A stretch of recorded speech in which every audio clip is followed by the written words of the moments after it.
यादव जी, एक ही नारा, एक ही नाम, अखिलेश यादव जिंदाबाद। आइए आदरणीय नेताजी।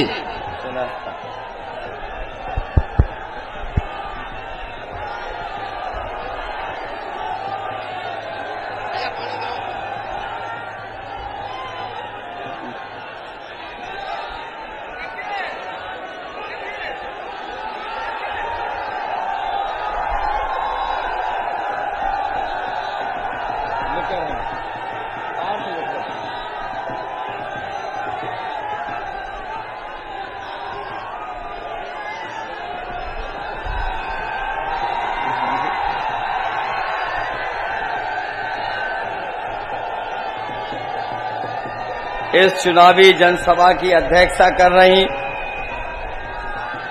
कांग्रेस पार्टी की नेता उषा द्विवेदी,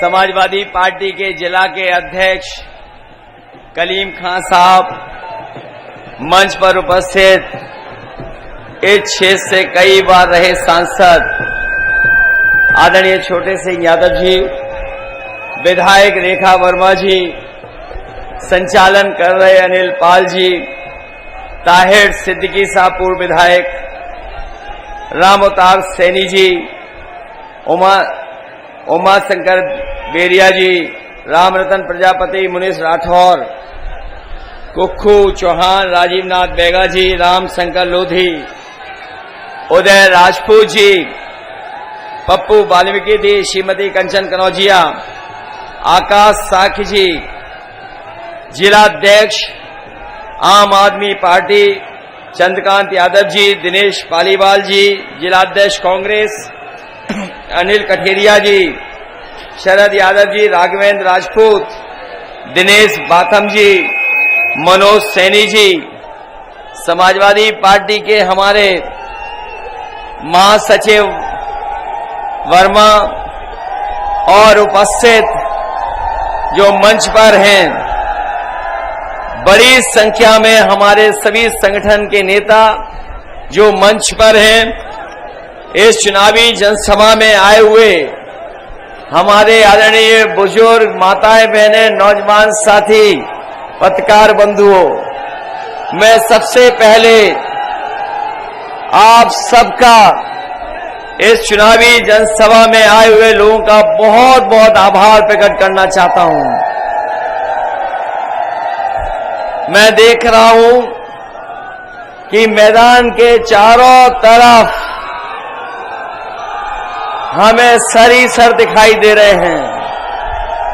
हमारे मंच के बाईं तरफ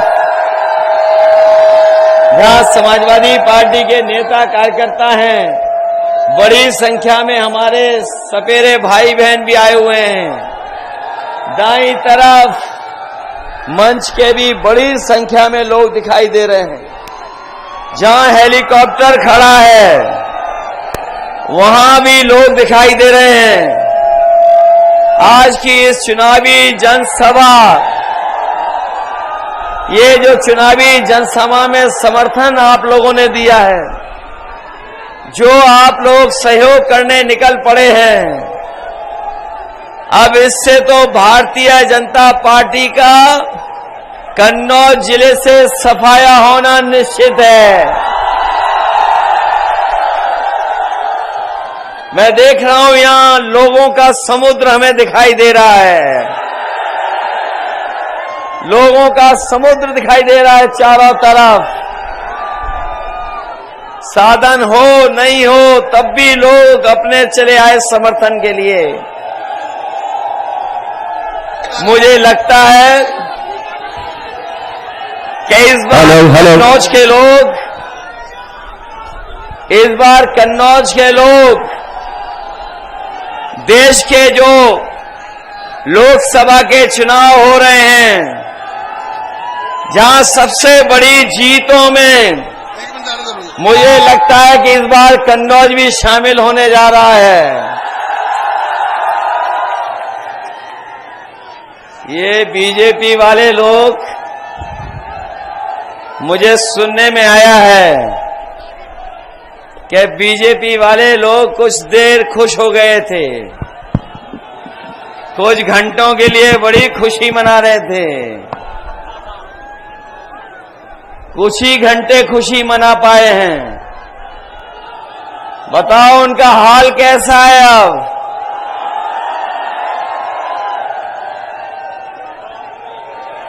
कहां चले गए बीजेपी वाले लोग? और इसलिए नहीं,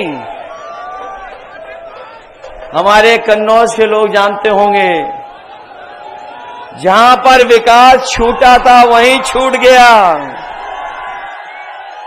जहां विकास छोड़ा था हम लोगों ने, उससे आगे ये कन्नौज का विकास नहीं किया इन्होंने।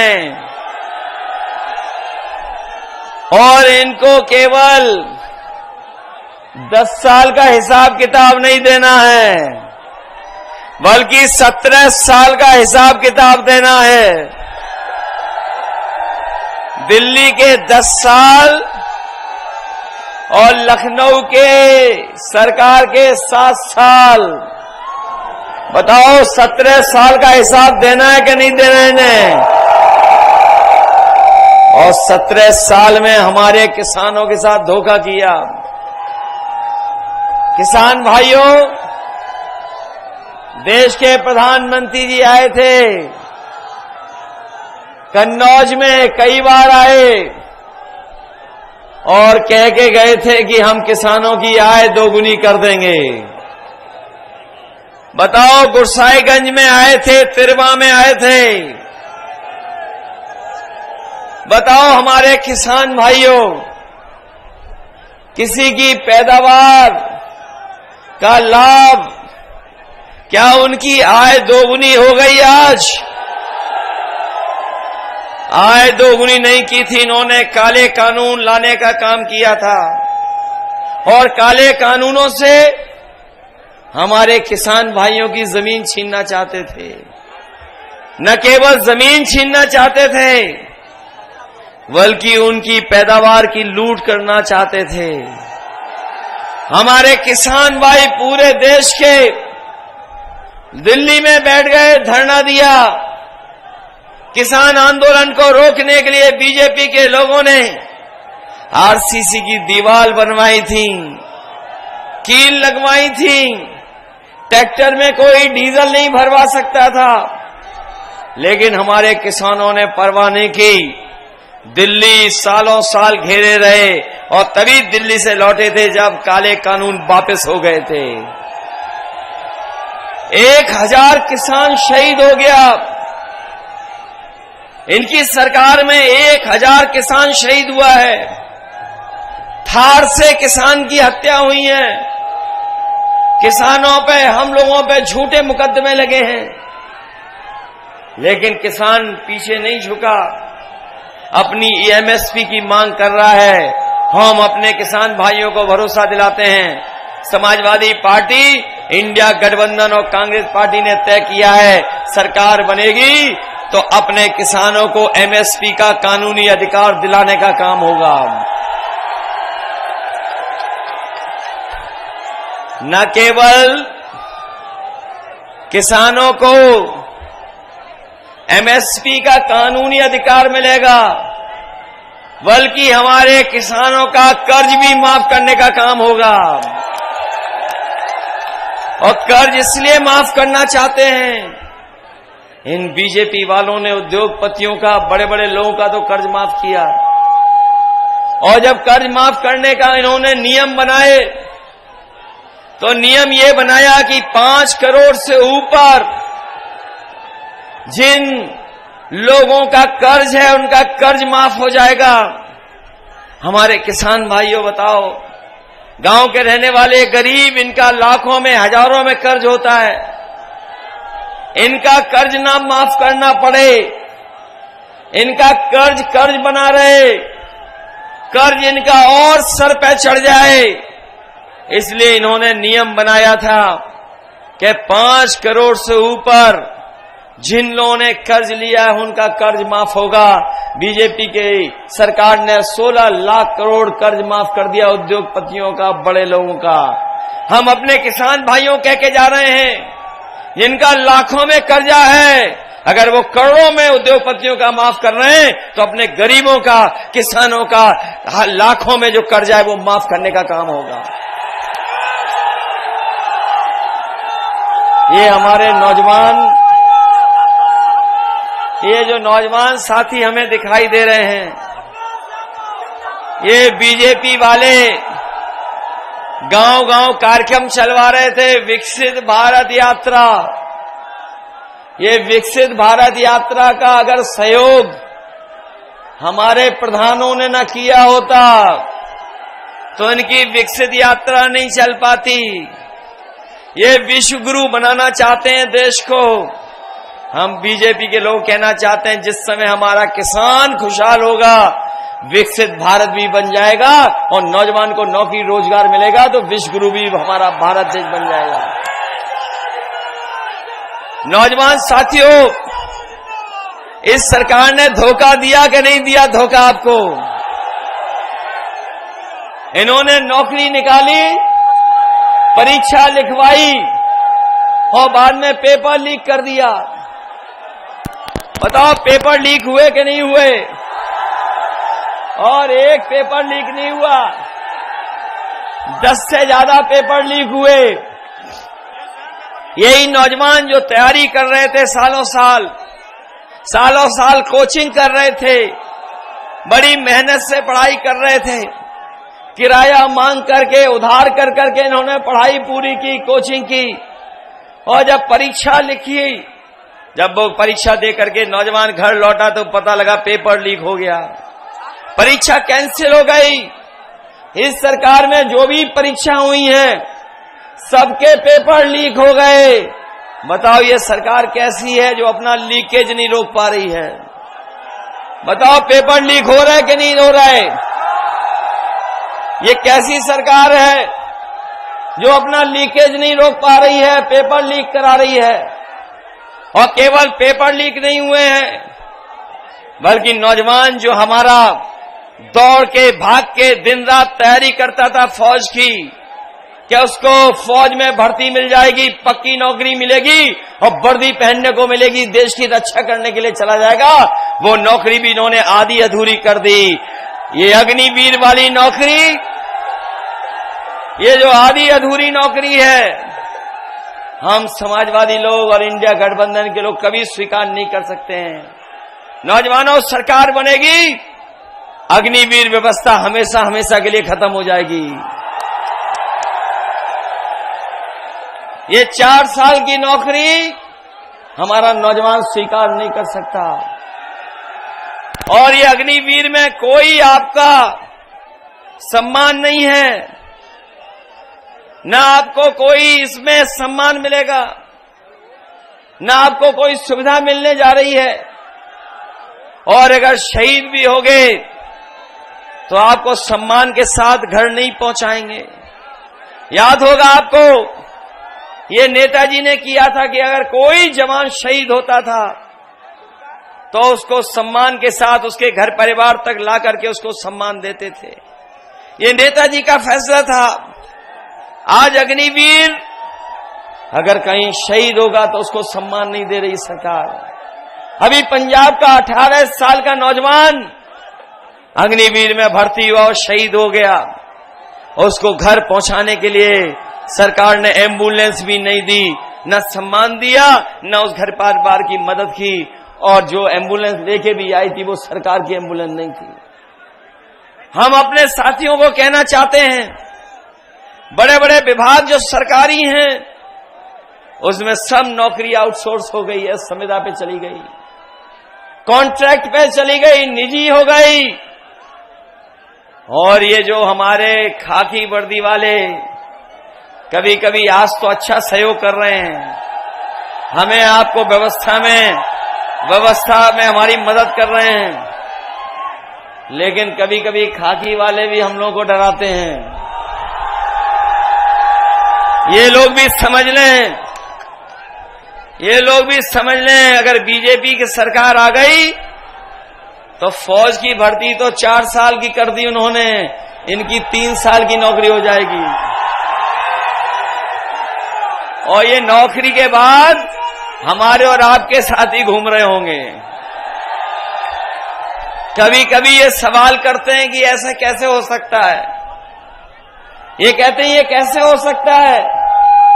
तो मैं उनसे पूछता हूं, बताओ क्या आपको पता था कि अग्निवीर 4 साल की नौकरी हो जाएगी?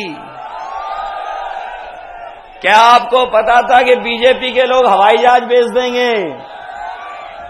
क्या आपको पता था कि बीजेपी के लोग पानी के जहाज भी बेच देंगे, बंदरगाह भी बेच देंगे? क्या बेच देंगे? क्या आपको पता था LIC बेच देंगे? आपको नहीं पता था। आपको ये भी नहीं पता था कि आधी रात ये नोटबंदी कर देंगे। बताओ क्या पता था आपको?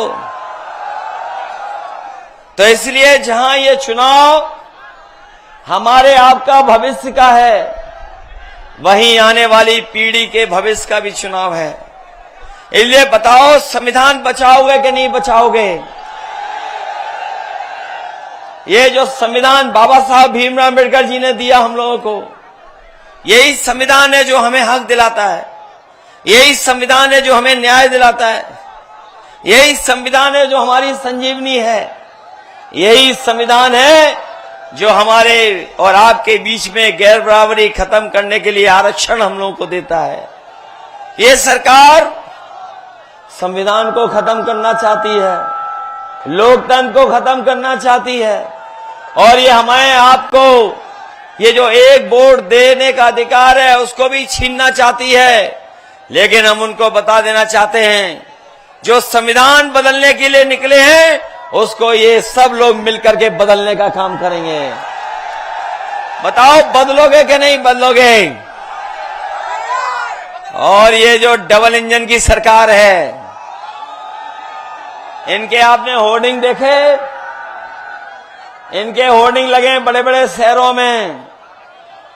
ये जो डबल इंजन की सरकार के होर्डिंग लगे हैं, बड़े बड़े होर्डिंग, और उस होर्डिंग में देख लो एक इंजन पहले से ही गायब है। और जो कन्नौज का खटारा इंजन है उसको जगह ही नहीं मिली है, उन्होंने पहले ही गायब कर दिया उसको। और जो खटारा इंजन का है उसका पुलिस से बहुत पुराना प्रेम है। हमारे पुलिस के भाई भी लोग भी बहुत प्रेम करेंगे उनको इस बार चुनाव में।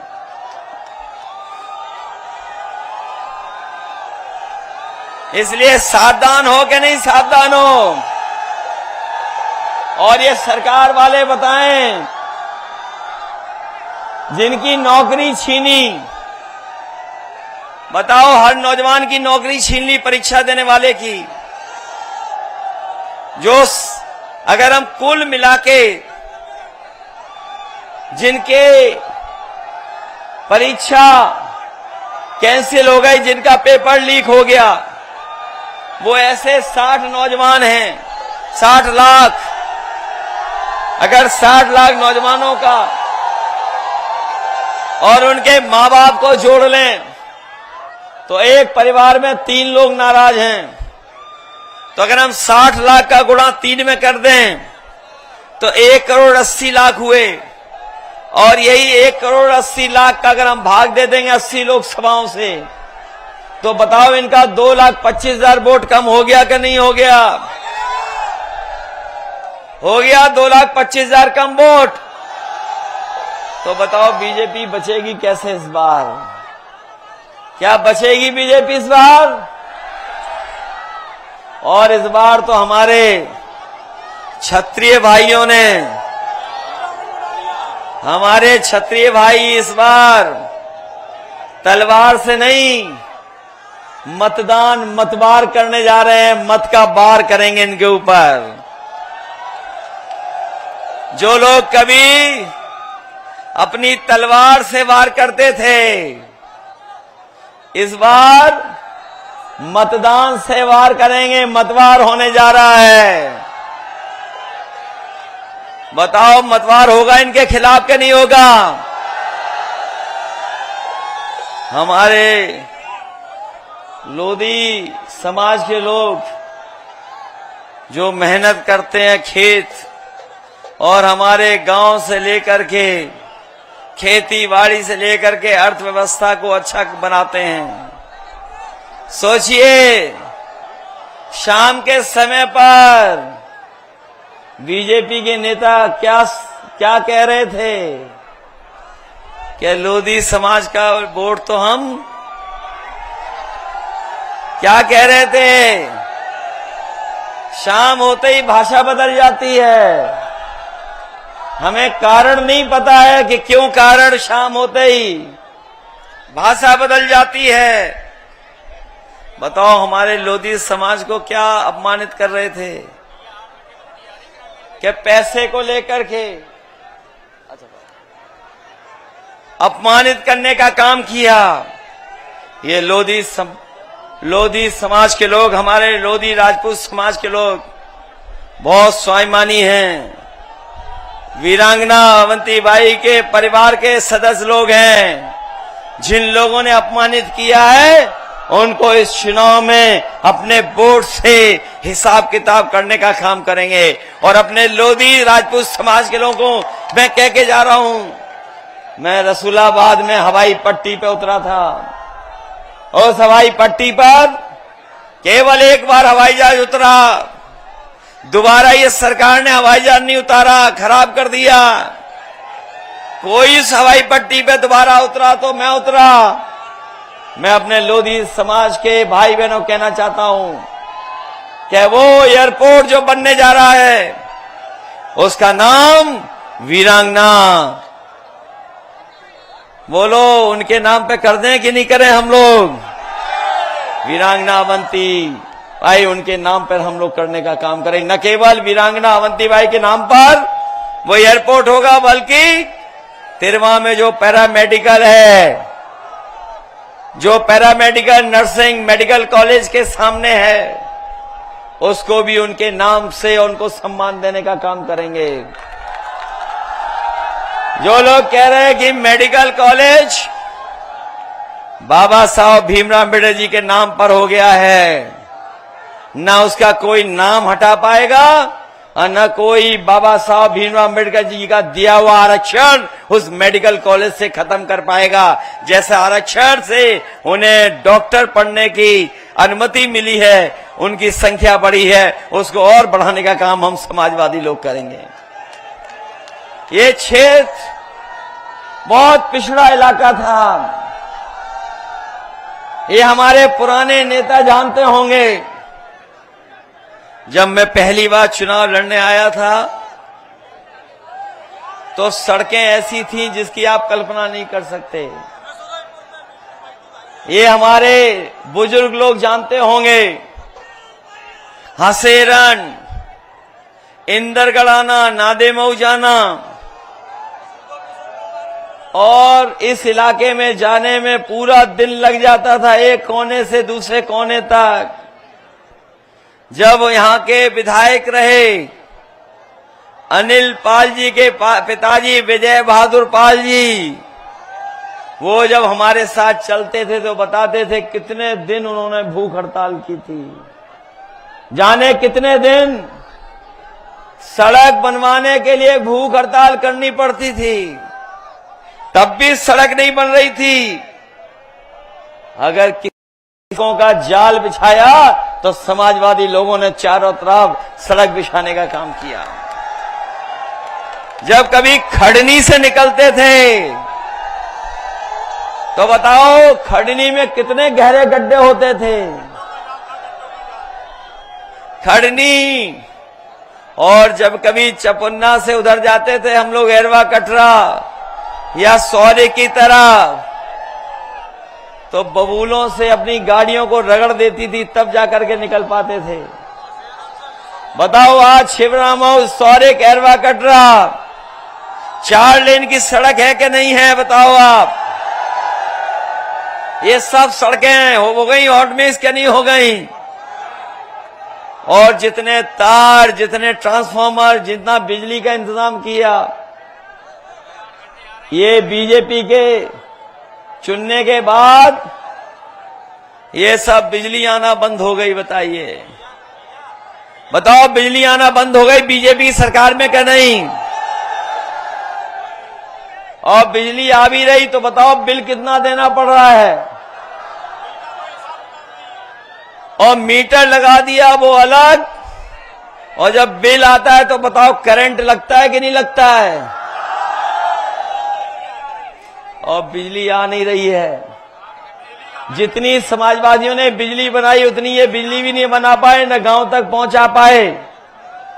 मुझे याद है जब देश के पूर्व राष्ट्रपति कलाम साहब से मेरी मुलाकात हुई और उन्होंने मुलाकात में उत्तर प्रदेश के लिए बहुत सारी राय और सुझाव दिए थे, जिन सुझावों को हमने पूरा किया।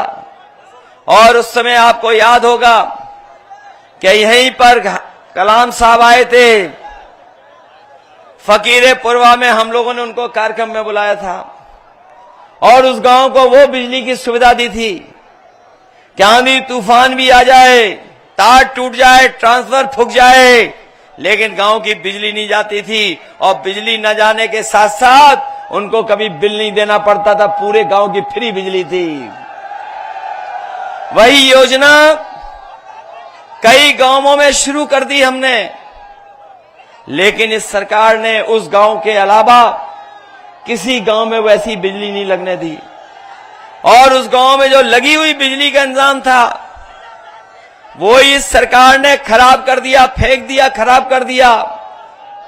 आज उस गांव के लोग उस बिजली के प्लांट से बिजली नहीं पा रहे, उन्हें कोई सुविधा नहीं दी।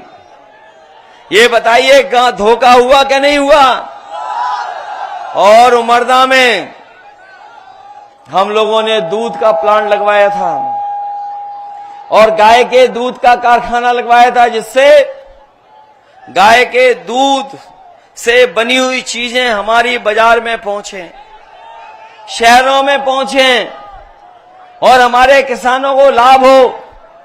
मैंने उस समय कहा था, आपको याद होगा, कि अपने किसान भाइयों को अगर भैंस के दूध से 4 रुपए ज्यादा पैसे में हमें प्रति लीटर अगर दूध खरीदना पड़ेगा तो अपने गांव में रहने वाले किसान भाइयों के गायों का 4 रुपए महंगा दूध खरीद करके उस कारखाने को चलाएंगे। इस सरकार ने न किसानों को रेट बढ़ के दिया, बल्कि वो कारखाना था वो बंद करा दिया। अब बंद हो गया। आपके बच्चे पढ़ लिख करके इंजीनियर बन जाते, वो इंजीनियरिंग कॉलेज बंद कर दिया।